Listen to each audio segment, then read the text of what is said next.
Ku beri nama pedang ini Naga Puspa. Selamatkan dia. Jangan sampai jatuh ke tangan pendekar berwatak jahat.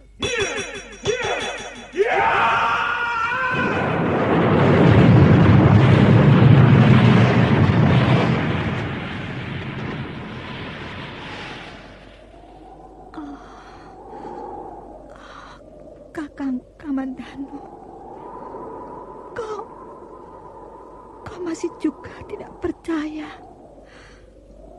bahwa aku mencintaimu. Mesin, maafkan aku, Mesin. Mesin, Mesin.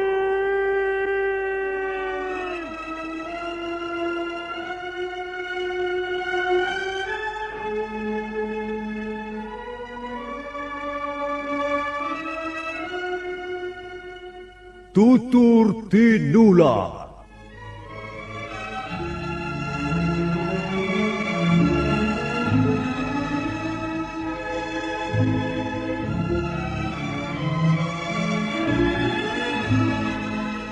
Sebuah sandiwara radio serial, produksi Sanggar Cerita dan teater Sanggar Prativi. Sebuah kisah dengan latar belakang sejarah runtuhnya Singasari dan berdirinya Kerajaan Majapahit.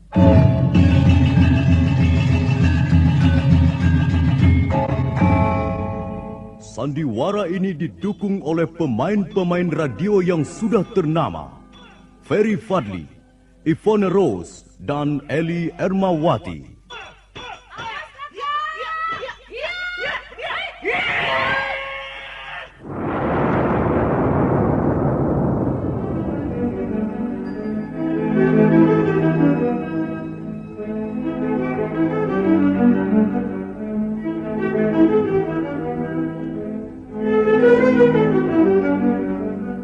Cerita ini ditulis dan disusun oleh S. Tijab.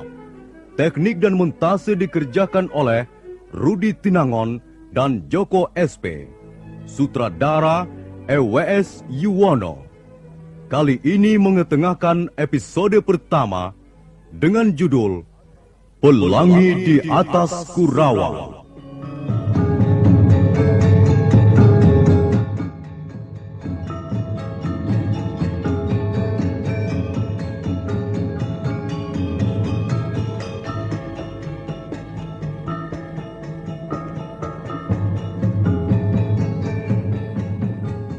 Dalam seri yang ke-6 ini didukung oleh para pemain Ferry Fadli sebagai Arya Kamandanu, Lili Nur Indasari sebagai Narirati, Marlon sebagai Dangdi, Sudibianto sebagai Jaruju, Wahyu sebagai Balawi, AP Burhan sebagai Rekian Wuru, M. Abud sebagai Arya Dwi Pangga, Eli Panca sebagai Nyi Rongkot, Yuli sebagai Palastri, dan Nusri pembawa cerita.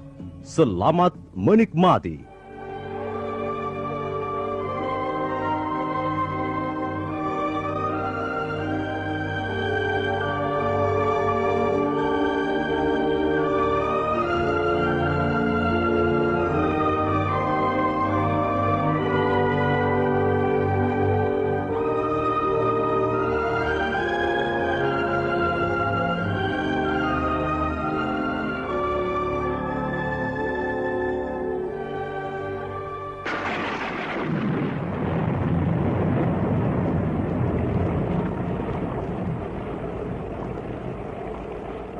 Karena merasa kurang diperhatikan, Narirati menjadi tersinggung.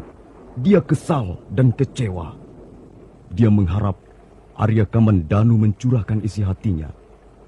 Namun harapannya itu tak pernah menjadi kenyataan. Arya Kamandanu yang pemalu dan peragu bahkan berusaha menghindari kata-kata cinta. Akhirnya, Narirati mengibaskan tangannya dan melompat ke halaman candi. Rati! Rati! Mau kemana kau, Rati? Pulang. Tunggu. Apa salahku, Ratih? Apa salahku? Tanya pada dirimu sendiri, Kakang. Ratih! Ratih, tunggu! Tunggu, Ratih! Jangan tinggalkan aku!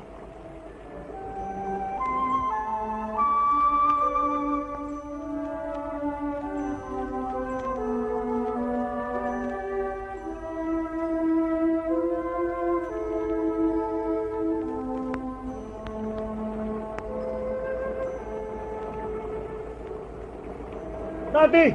Jangan mengikuti aku. Aku bisa pulang sendiri, Kakang. Apa salahku? Mengapa tiba-tiba kau membenci aku, Ratih? Aku tidak membenci siapa-siapa. Aku membenci diriku sendiri. Marilah kita berteduh. Jangan hujan-hujanan. Nanti kau sakit. Biar saja sakit. Jangan begitu, Ratih. Kukira kita hanya salah paham. Baiklah. Aku minta maaf kalau memang kau anggap ada sikapku yang telah menyakiti hatimu. Sudahlah, Kakang. Lupakan saja. Dan sebaiknya Kakang pulang. Jangan mengikuti aku lagi. Ratih, lihatlah. Pelangi itu masih ada di sana. Pelangi itu tak akan selamanya di sana. Seperti yang kau katakan, pelangi itu sebentar lagi lenyap. Tapi besok pelangi itu akan muncul lagi. Dan kita bisa menikmatinya berulang kali. Aku tidak tertarik lagi melihat pelangi, Kakang. Kalau kau masih terpesona padanya, lihat saja sendiri. Bagiku, pelangi itu membosankan. Tidak indah lagi seperti dulu. Nah, aku pergi, Kakang. Tunggu, Ratih. Awas, Kakang. Kalau Kakang mendekati aku, maka aku akan melompat ke dalam jurang. Ratih, mengapa jadi begini? Rupanya kau benar-benar tersinggung. Kau marah dan membenci aku. Baiklah, aku memang pantas kau benci. Aku sama sekali tidak berharga di depanmu. Kita berpisah sampai di sini, Kakang. Selamat tinggal. Kau jangan menemui aku lagi. Mengapa pengalamanku seperti bait syair yang ditulis Kakang Dwi Pangga? Sakit sekali rasanya. Suatu derita panjang di malam yang dingin dan kelam. Ratih. Di mana Ratih? Oh, dia sudah pergi. Kasihan Nari Ratih. Aku akan mengikutinya dari kejauhan. Aku takut sesuatu akan menimpa gadis itu di jalan.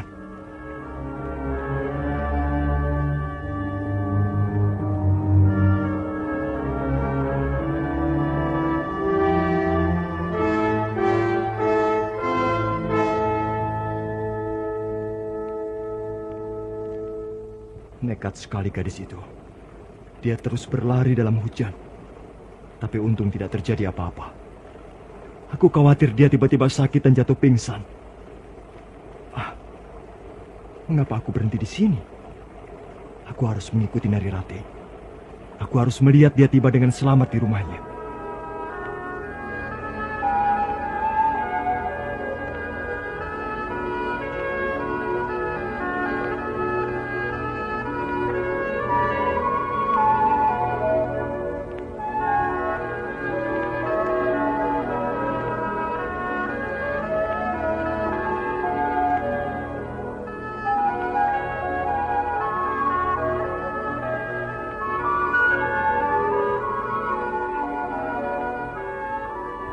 Setelah beberapa saat lamanya kejar-kejaran dalam cucuran air hujan, akhirnya dua insan itu pun menghentikan langkahnya. Nari Ratih menengok ke belakang sekilas sebelum memasuki pekarangan rumahnya. Arya Kamandanu buru-buru menyembunyikan wajahnya di balik daun-daun talas di seberang jalan. Pemuda desa Kurawan itu menarik napas panjang setelah melihat gadis yang dicintainya masuk ke rumahnya. Syukurlah, dia selamat sampai di rumahnya. Oh, Ratih, mengapa kau mengajakku berkejar-kejaran dalam hujan lebat? Apakah perangai setiap gadis memang begitu? Kadangkala sukar dimengerti. Atau barangkali aku yang terlalu bodoh memahami perasaan seorang wanita. Hujan sudah berhenti. Aku harus segera pulang.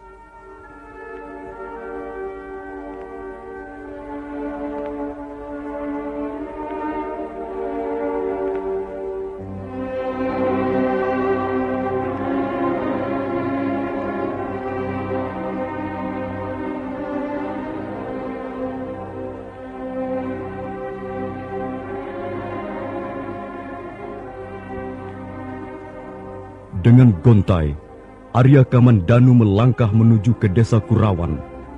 Sekali-sekali, dia terpaksa melompati genangan air di sepanjang jalan. Suatu saat, dia berhenti. Lalu wajahnya tengadah ke angkasa yang masih diselimuti mendung tebal. Pelangi itu sudah lenyap. Hanya tinggal kehampaan menghitam di langit. Kemanakah perginya pelangi itu? Kemanakah harus kucari keindahan dalam hidup ini?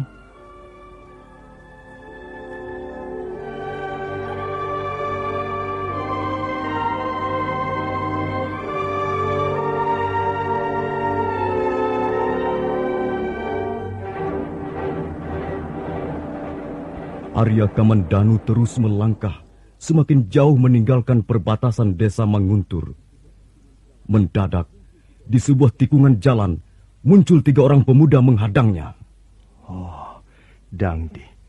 Sekarang dia membawa 2 orang kawannya. Nah, kita bertemu lagi, Kamandanu. Kau jangan mengajakku ribut lagi, Dangdi. Bukankah sudah kukatakan bahwa aku akan membalas pukulanmu di pelipis kiriku ini? Dan untuk itu kau merasa perlu membawa 2 orang temanmu itu? Kau ingin berkenalan dengan mereka? Baik. Yang berdiri di samping kananku ini Jaruju, anak desa Manguntur Selatan. Sedang yang berdiri di sebelah kiriku Balawi, anak desa Tumangkar. Ini diakah pemuda yang kau katakan itu, Dangdi? Iya, benar. Jadi kau yang bernama Arya Kamandanu, anak desa Kurawan? Benar. Aku Kamandanu. Kau sombong, Kamandanu. Mentang-mentang ayahmu seorang ahli senjata pusaka, lalu kau berani sok jago ya? Kalian berdua disuruh apa oleh anak kepala desa Manguntur itu? Kurang ajar. Lidahmu tajam. Pantas Dangdi menaruh dendam padamu. Kami disuruh apa oleh Dangdi bukan urusanmu. Iya, betul. Kau sudah menyakiti orang. Dan sekarang kau akan disakiti pula oleh orang lain. Aku tahu. Kalian bertiga sengaja menghadang aku untuk membuat keributan baru. Kalian mau mengeroyok aku. Kalau sudah tahu, apa kau bermaksud melarikan diri, Kau boleh lari, tapi sebelumnya kami bertiga akan membuatmu babak belur lebih dulu. Ayo, Jaruju, Balawi, kita mulai. Ayo terus.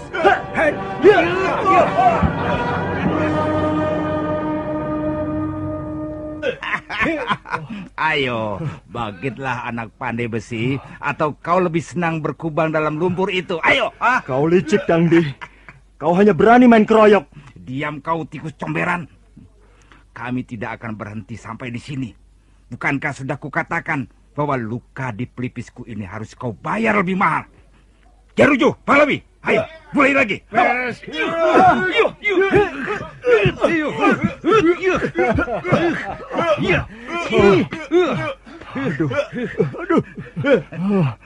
Aku akan membalas perbuatan kalian ini. Akan kubalas. Apa yang dia katakan itu? Apa? Katanya dia mau membalas. Kalau mau membalas, cepat bangun dan hadapilah kami bertiga. Awas. Ayo, hajar terus Jaruju. Dan kau menghantam dari sebelah sana, Balawi. Ayo terus.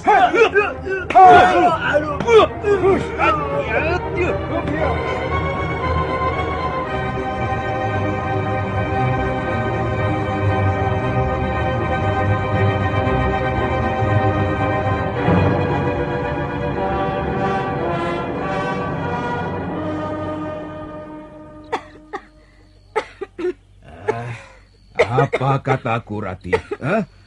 Kalau kau hujan-hujan, batukmu pasti kambuh. Kau sudah besar, sudah perawan, seharusnya bisa menjaga kesehatanmu sendiri. Air asamnya masih, Ayah. Terasa gatal sekali kerongkonganku. Dari mana saja kau tadi siang? Palastri, temanmu itu sampai 2 kali ke rumah mencarimu. Aku mencari daun untuk obat pemerah kuku, Ayah. Kemana kau mencarinya? Ke Kurawan. Jauh sekali. Daun seperti itu kan banyak di rumah Pak Kepala Desa. Minta saja sama anaknya. Tidak, Ayah. Aku tidak senang bertemu anak kepala desa itu. Mengapa? Apa dia masih suka menggodamu? Dia selalu menggodaku setiap bertemu. Kadangkala dia keterlaluan sekali kalau menggoda, sampai aku malu. Itu biasa, Rati. Kau sudah perawan. Dan wajahmu ya cantik. Karena itu tidak heran banyak yang menggodamu. Tapi kau harus berhati-hati. Kalau tidak senang pada seseorang, jangan terlalu menyakiti hatinya. Iya, Ayah. Sudahlah, sudah. Tidur saja. Kalau kau membutuhkan sesuatu, panggil ayah di ruang depan.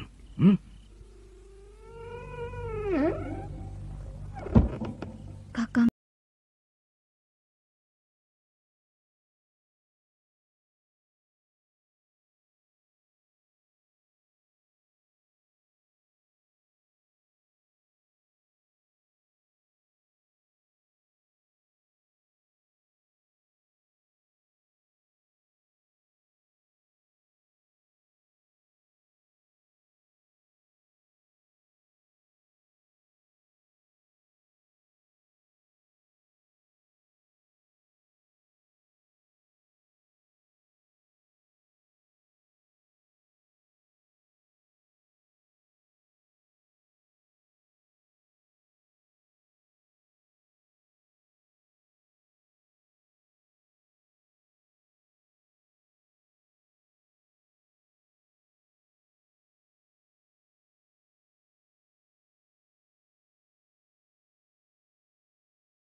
Dari tadi kuperhatikan Bibi nampak gelisah. Angger Kamandanu. Kenapa dia? Ya, belum pulang juga. Ini kan sudah malam, Ger. Dia bukan anak kecil lagi, Bi. Dia bisa menjaga diri. Soalnya, tidak biasanya Angger Kamandanu pulang larut malam begini. Nanti juga dia pulang. Barangkali berkunjung ke rumah teman karibnya.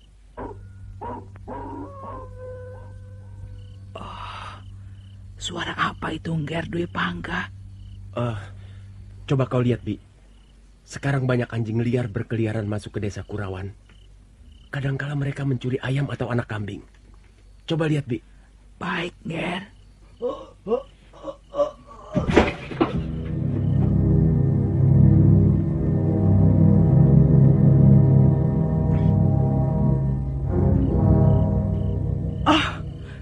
Ger! Angger Dwi Pangga, kemari cepat, Ger. Aduh, bagaimana ini? Ada apa, Bi? Ada apa? Angger Kamandanu, Ger. Lihat, dia terluka. Hidungnya berdarah dan mata kirinya biru. Agaknya baru saja dia berkelahi dengan seseorang.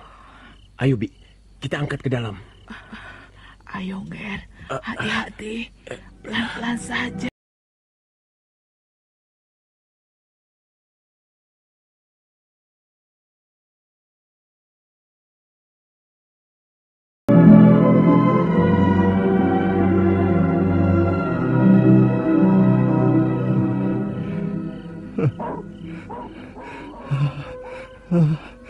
Narirati. Narirati. Narirati. Jangan berdiri di situ. Angin bertiup kencang. Masuklah ke dalam, Rati. Nanti kau sakit. Angger Kamandanu. Dingin sekali. Kasihan sekali Angger Kamandanu. Agaknya dia sedang mengalami derita asmara yang cukup parah. Dia menyebut-nyebut Narirati terus-menerus. Apa sebenarnya yang telah terjadi di antara mereka? Apakah Narirati telah mengecewakannya? Bagaimana, Bi? Dia sudah sadar kembali, Ger. Bagaimana dengan luka-lukanya? Lukanya sebenarnya tidak terlalu parah, Ger. Hanya sepertinya dia sedang mengalami goncangan batin yang berat. Dan itulah yang membuat luka-lukanya terasa agak parah. Pelipisnya dekat mata kirinya itu seperti hangus. Seperti bekas kena pukulan yang keras sekali. Sudah saya boreh dengan param, Ger. Ya, besok pagi tentu akan berkurang rasa sakitnya. Adik Kamandanu, bagaimana rasanya? Dangdi, kau Dangdi, mau apa kau datang kemari? Kalau kau menginginkan Narirati, pergilah ke rumahnya.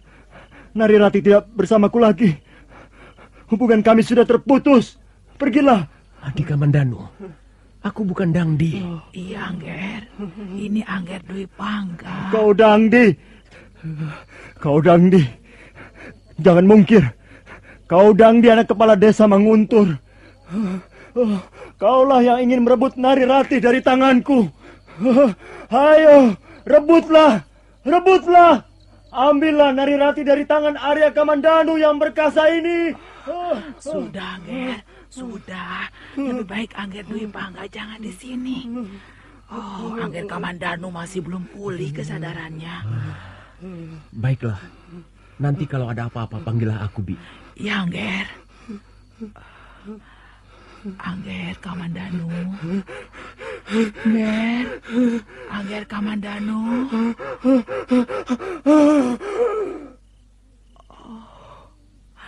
Angger Kamandanu.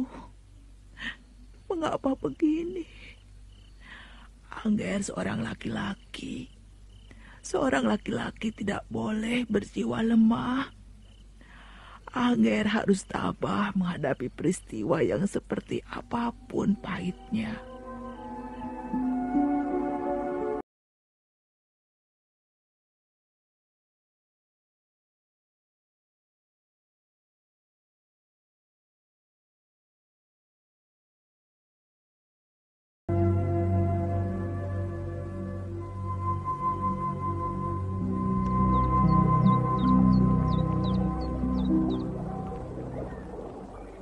Rati, matamu kok merah sekali? Kau tentu baru saja menangis ya? Tidak, Palastri. Semalam aku kurang tidur. Kenapa? Tidak apa-apa.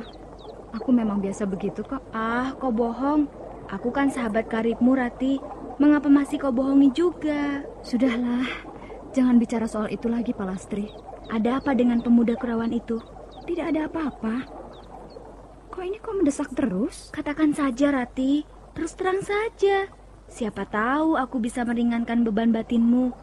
Kata orang, sahabat yang baik bisa membuat hati kita tenang dan gembira. Ayolah Rati, katakan saja kalau kau mengalami sesuatu. Tidak, Palastri. Aku tidak mengalami apa-apa kok. Kau masih sering bertemu dengan pemuda itu? Masih. Apakah dia telah menyakiti hatimu? Tidak, tidak pernah. Arya Kamandanu orangnya baik. Dia tidak pernah menyakiti hatiku. Sudahlah, Palastri. Aku harus segera pulang. Tunggu, Rati. Tunggu. Aneh sekali, Narirati. Pasti telah terjadi sesuatu dengan si Kamandanu itu. Aku harus menolongnya.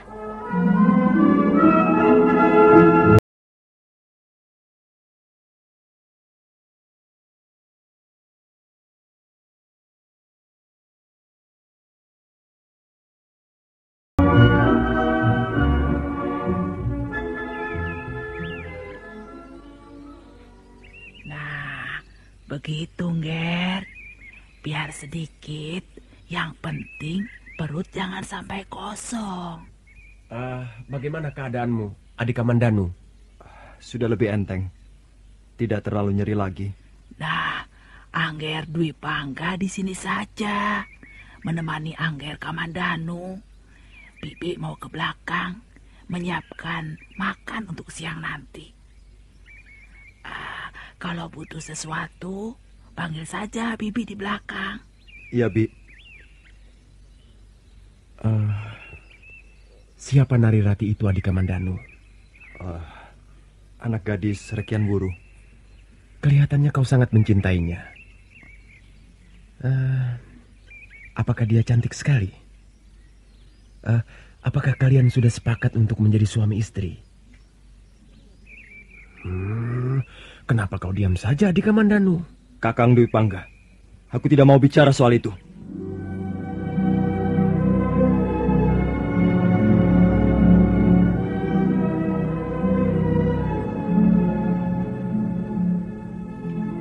Arya Kamandanu menatap tajam ke arah kakaknya Arya Dwi Pangga. Tapi kemudian, dia menunduk seperti ada yang menekan perasaannya. Keduanya terdiam beberapa saat lamanya. Nah, para pendengar sekalian, bagaimana kelanjutan kisah ini? Silakan menunggu seri berikutnya. Sampai jumpa.